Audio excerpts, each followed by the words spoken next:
자, 이번 시간에는 중국 문명에 대해서 할 거예요. 중국 문명. 중국 문명은 여러분 동아시아사 배웠죠? 그래서 동아시아 내용을 조금 넣으면서 같이 할게요.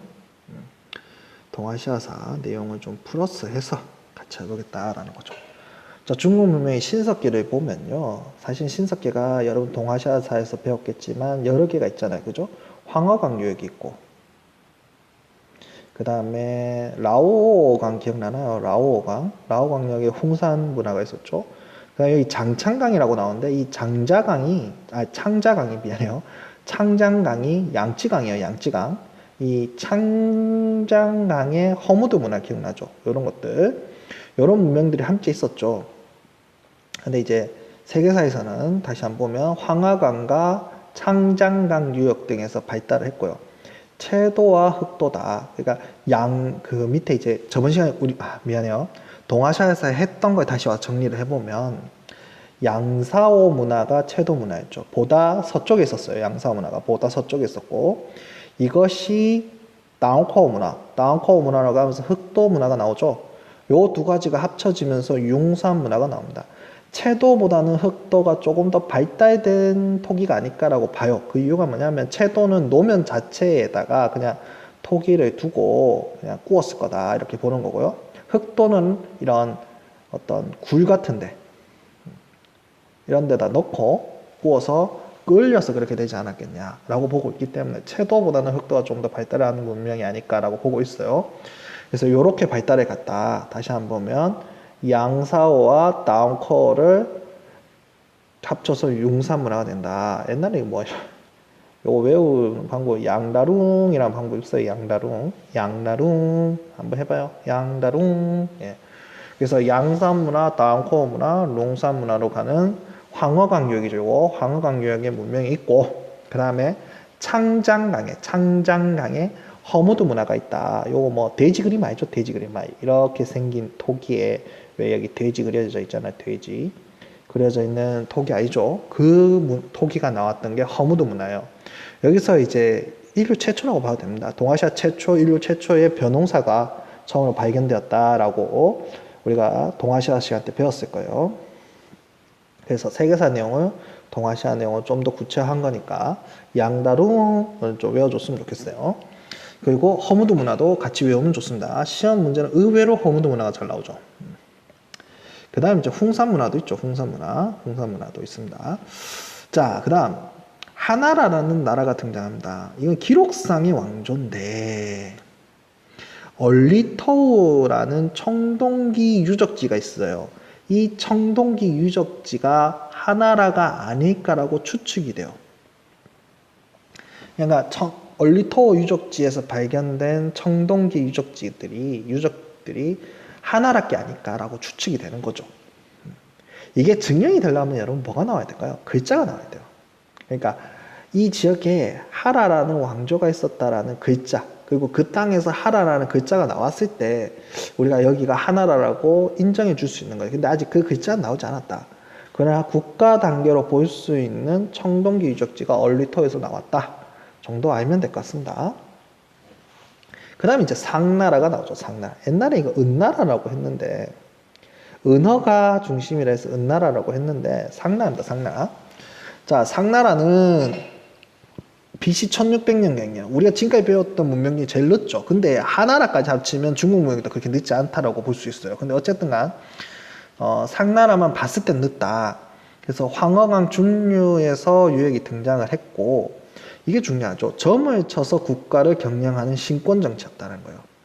그러니까 신권 정치를 했는데 뭘 쳤다? 점을 쳤다는 거죠. 이 점 칠 때 썼던 게 뭐냐면 갑골인 거지. 갑골. 그러니까 그 거북이 등껍질, 그 다음에 소에 이렇게 좀 그 다리 있는 데에 이렇게 튼실한 부분이 있어요. 뼈 넓듯한데 그런 데를 불에 구워서 이렇게 갈라지는 모양을 보고 점을 쳤어요. 근데 문제는 그 점을 해석하는 게 누구였다는 거예요? 왕이었다는 거죠. 그러니까 왕이 신과 교통하는 제사장이었다라는 건 지금 다 나오고 있는 문명대의 특징입니다. 문명대의 특징이고 특징 중에 하나죠. 참고로 선생님 저번 영상에 설명했는지 모르는데 인도의 모헨조다로하고 하라파 문명에는 요런 모습이 안 보여요. 그러니까 아마도 제사장 기능을 하는 기관이 있었을 건데, 그거 이제 대중목욕탕, 저번 시간에 배웠죠. 대중목욕탕을 그 기관으로 보긴 한데, 그걸로 보기에는 조금 힘든 부분이 있어요. 그래서 인도 문명을 빼고 메소나 이집트나 중국 문명 다 왕이 신과 소통하는, 점을 쳐서 신과 소통하는 신권 정치를 했다라는 거 저번에 계속 나오고 있으니까 좀 체크하면 좋고요. 그 다음에 이제 은허 유적지에서 청동기, 무기 및 제기를 엄청 썼어요. 그래서 여기 보이는 청동, 솥이라죠. 세 발 달렸어요. 세 발 달린 솥, 이런 것들이 나오죠. 그리고 굉장히 커요. 그러니까 그 어느 지역보다도 청동으로 만든 거대한 그릇들이 상당히 많이 나와요. 그리고 굉장히 커요. 이런 것들이 은어 유적지에서 많이 나왔고, 특히 각골문, 요거 시험은 굉장히 잘 나와요. 이 각골문이 여기서 나왔어요. 그러니까 이게 사실은 그냥 이 은어 지방에서 한약재 파는 지역에서 누가 한약을 파는 모습을 보다가 거기서 우연치 않게 이 각골문을 발견하게 되는데요. 이 각골문을 통해서 상나라, 그러니까 결국 글자가 나와야 돼요. 이 글자를 통해서 상나라의 어떤 역사성을 인정받게 되고요. 플러스 이 각골문이 앞으로 한자의 원형이었다는 걸 알게 됩니다.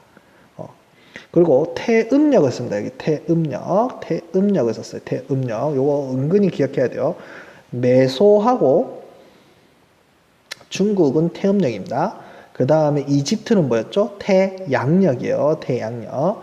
그래서 태음력을 썼다. 그리고 순장품수를 썼다. 순장이 뭐예요? 순장.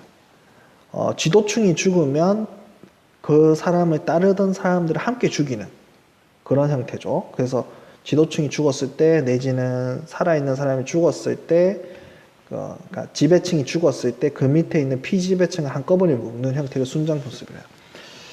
요거는 현재의 삶이 내세에도 그대로 이어지기를 원하는, 그러니까 현재의 종을 내세에 가서도 그대로 부리고 싶은 어떤 그런 열망이 아니었을까라고 오늘날은 추정합니다. 자, 중요한 건 이제 주나라죠.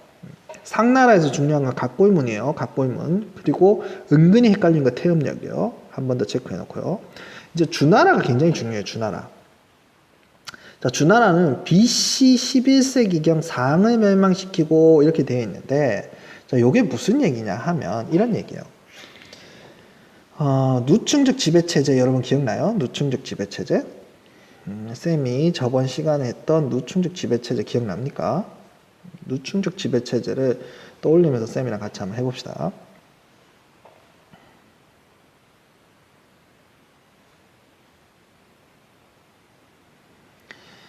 자, 누충적 지배체제가 뭐였어요? 지배 집단이 있고, 그 다음 그 밑에 뭐가 있다?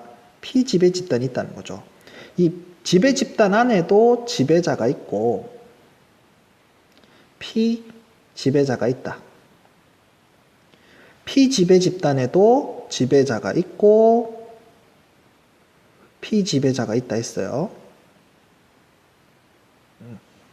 그렇죠. 그러나 여기서 계속 얘기했지만 이 지배 집단의 지배자가 피지배 집단의 피지배자에 대해서 대단히 영향력이 어떻게 된다?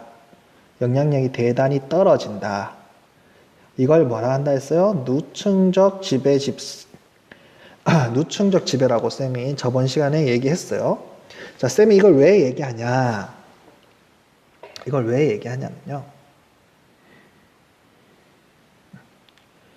이걸 왜 얘기하냐면, 요번 시간에 요걸 통해서 한번 볼 게 있어요. 봐요. 지금 은나라가 있잖아요. 그죠? 아니, 상나라가 있죠. 상나라가 지배 집단으로 있었을 거예요. 그죠? 상나라가 지배 집단으로 있었을 것이고, 그죠? 이 중에 이제 여러 나라들이 이렇게 피지배로 있는 거예요. 피지배 집단으로. 이런 형태로 상나라가 존재하고 있었다고요. 그 중에 하나가 뭐였다는 거예요? 주나라였다는 거죠. 주나라. 주나라도 뭐 중에 하나였다는 거예요. 쌤 말은 피지배 집단 중에 하나였다는 거죠. 이 피지배 집단이었던 주나라가 누구를 물리친 거예요?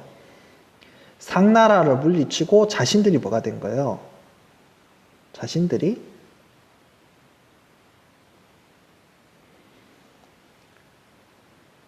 이 상나라를 물리치고 자신들이 지배 집단이 된 거예요. 이걸 말하고 있는 거예요. 지금 BC 11세기경 상을 멸망시키고 말은 이 말을 말하고 있는 거예요. 자, 그러면 여러분 한번 생각해 봅시다. 이 주나라 입장에서 고민해야 될 게 있겠죠. 제일 큰 고민이 뭐겠어요? 다른 피지배 집단들도 나한테 뭐 할 수 있겠다. 덤빌 수 있겠다. 나한테 도전할 수 있겠다. 나한테 싸움을 걸어올 수 있겠다. 이 생각할 수 있겠어요? 없겠어요? 있죠. 이해되죠? 그럴 수 있어요. 그래서 다시 한번 봅니다. 그래서 주나라가 만들어낸 게 뭐냐? 봉건제예요. 봉건제. 자, 봉건제는 뭐냐? 자, 주나라가 이제 지배 집단으로 있는 거죠. 그리고 피지배 집단들이 이렇게 있을 거예요. 그죠? 이런데 피지배 집단들이 있을 거예요.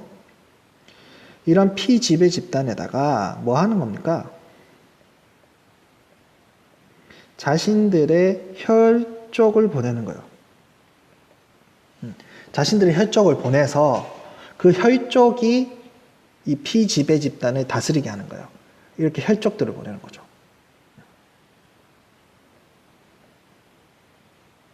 자, 그러면 이 혈족 안에서도 서열이 있어야 되겠죠. 그러니까 중앙에 있는 주나라가 지배 집단으로서 우위를 차지해야 되고 다른 피지배 집단이 이 주나라의 지배를 인정해야 될 거 아니에요. 그럼 이 혈족 안에서의 질서가 중요하다는 거죠. 그게 뭐냐? 선생님 가서 다시 정리하겠지만 종법입니다. 종법. 즉 첫째가 대빵인 거예요. 첫째가 대빵인 거예요. 그래서 중앙은 누가 다스리고 첫째가 다스리고 둘째, 셋째는 어떻게 된 거예요? 피지배 집단으로 파견해서 다스리게 하는 거예요. 이게 봉건제예요. 봉건제. 이해됩니까? 그 다음 또 한 가지. 아까 얘기했듯이 주나라는 피지배 집단이 다른 피지배 집단들이 자기한테 덤빌 수 있다 라는 두려움이 있죠. 그래서 지배에 대한 뭐를 해야 돼요? 미안해요. 지배에 대한 뭐를 해야 돼요? 정당성이 필요하다는 거죠.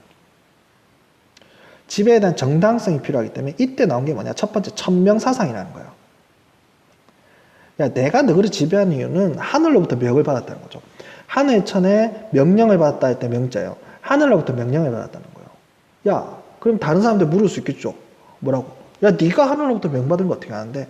알 수 있다. 나는 뭐로서 다스리기 때문에? 덕으로서 다스리기 때문에. 내가 하늘로부터 명을 받은 것은 내가 덕치를 행하기 때문에 명을 받은 것이고 앞으로 너희한테 덕으로서 다스릴게. 너희한테 도움이 되도록 다스려 줄게. 라고 얘기하는 거죠. 이해되죠? 그래서 다시 한번 보면 이제 주나라가 지배 집단이 되면서 피지배 집단의 도전에 대한 두려움이 있었죠. 이 두려움을 해결하기 위해서 만든 게 첫 번째 뭐다? 봉건제다. 봉건제라는 게 피지배 집단이 자신들이 혈육을 보내는 거죠. 그럼 혈육 간에 뭐가 필요하다? 질서가 필요한데 그게 뭐다? 종법. 종법은 누구를 우선시하는 거예요? 첫째를 우선시하는 거예요. 세 번째, 지배 집단이 정당화하기 위해서 만든 게 뭐였다?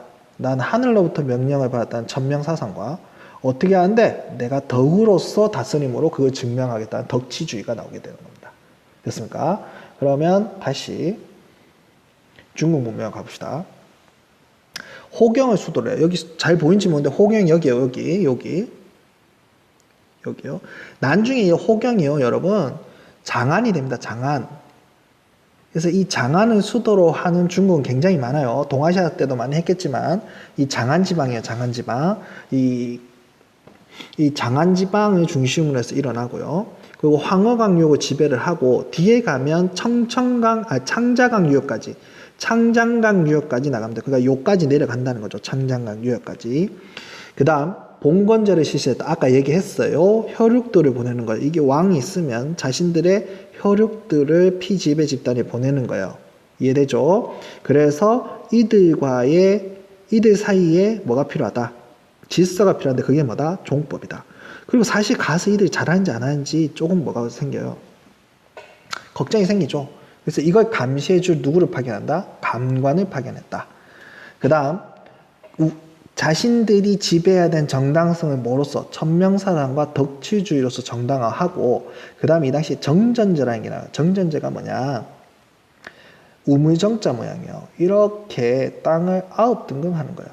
그래서 각자 8개, 한 개씩 가져가고요. 그러니까 8명이겠죠. 8명이서 각자 한 개씩 가져가서 경작을 하고 중앙에는 공동으로 경작하는 겁니다. 그래서 이 중앙에서 나는 소출은 세금으로 내고 나머지 지역에서 나는 소출은 본인들이 가져가는 형태예요. 그 다음 마지막으로 걸륜이라는 서쪽에서의 세력들이 와서 침입을 해요. 그래서 주나라는 동쪽인 낙양으로 수도를 옮깁니다. 그래서 서주에서 동주시대로 가게 되고요. 이 동주시대가 우리 흔히 말하는 뭡니까? 춘추 전국시대가 되는 거죠. 됐습니까? 자, 그리고 마지막에 봉건제 한번 다시 한번 봐봐요. 봉건제.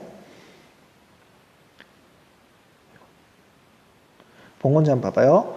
봉건제 보면 느껴지는지 모르겠는데 여기 보면 조공과 군사 의무가 있고 본봉이 있죠.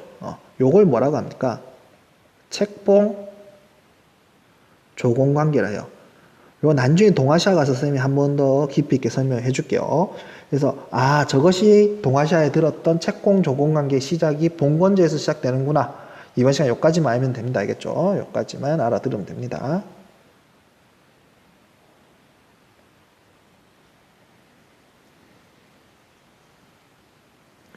자, 그럼 마지막으로 정리를 좀 할게요. 이거 완전히. 자, 마지막 정리 한번 해봅시다. 중국의 신석기 양다룽이라 했어요. 양다룽. 항하강유역은 양다룽이구나. 그 다음에 창장강의 허무드 변홍사 처음 발달했구나. 하나라는 기록상의 왕조고 아직 증명은 안 되었는데 얼리토 유적지가 그게 아닐까라고 예상이 되는구나. 상나라는 BC 1600년에 나왔는데 점을 쳐서 왕이 통치하는 신권 정치였고 은어 유역에서 청동기가 대거 발견이 되었으며 제일 중요한 건 뭐였다? 각골문이다. 은근히 헷갈린 건 뭐다? 태음역이다. 그리고 순장품습도 있었구나.